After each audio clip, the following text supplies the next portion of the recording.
Hi, my name is Whitney Alegria, and I got inspired to start a vlog about being a first year teacher.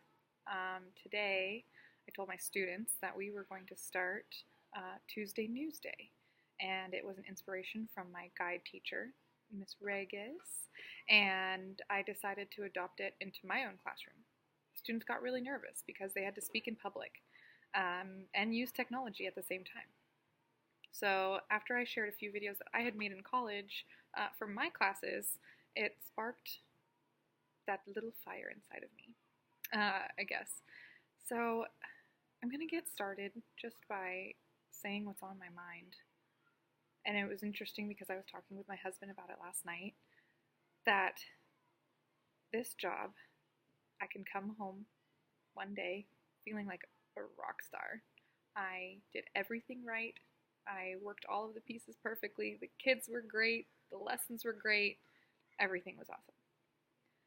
Then there are days that are the opposite. Days where I come home almost in tears, wondering if I got through to anyone. Maybe I got a stern talking to from another professional or a parent. And then there's those days in between. Yes, you might have a little bit of a headache, but you got some work done and you still have a lot to do. Those middle days are the days that I have a lot of.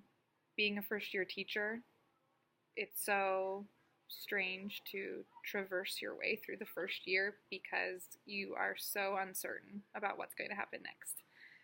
I'm very lucky that I have a school that supports me and I have a team that works hard to support me, but I can imagine that it's not easy for everybody. So that's why I'm inspired to start this. I just want to, each week, kind of talk about some of the things that are going on in my classroom, talk about some of the things that are working and some that are not, share stories that make me want to explode, stories that I'm proud of, and maybe help a few people along the way. So, yeah. I guess two things that I want to show off are right behind me. These first weeks, I've done a few things. Instead of making rules for my classroom, I have expectations. And this was created by the students. This wasn't just me. We talked about what it means to be in school and how it's different from being at home, or how it's different from being able to do whatever we want whenever we want. It created a lot of self-responsibility because they look back at this and they see, I don't know if I was being kind. Maybe I need to try that again. And the other is more of a personal touch, definitely.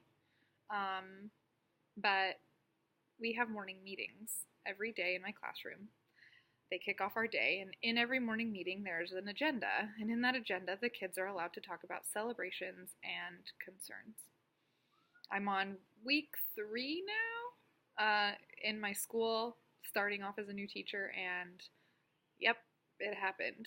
In our section of our morning meeting where we talk about celebrations and concerns, we called on 3 concerns, and the last one that went was talking about losing a family member, a death in the family.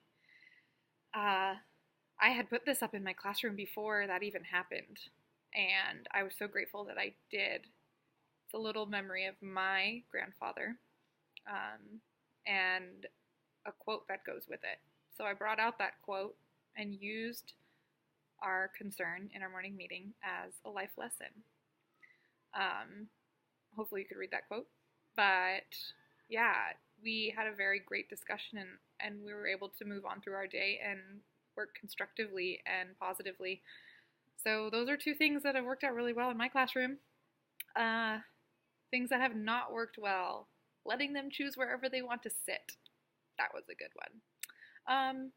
But I'd love to hear ideas from you guys as well, and things that you want to know more about as being first teacher. So thanks for listening, and I hope you have a wonderful day.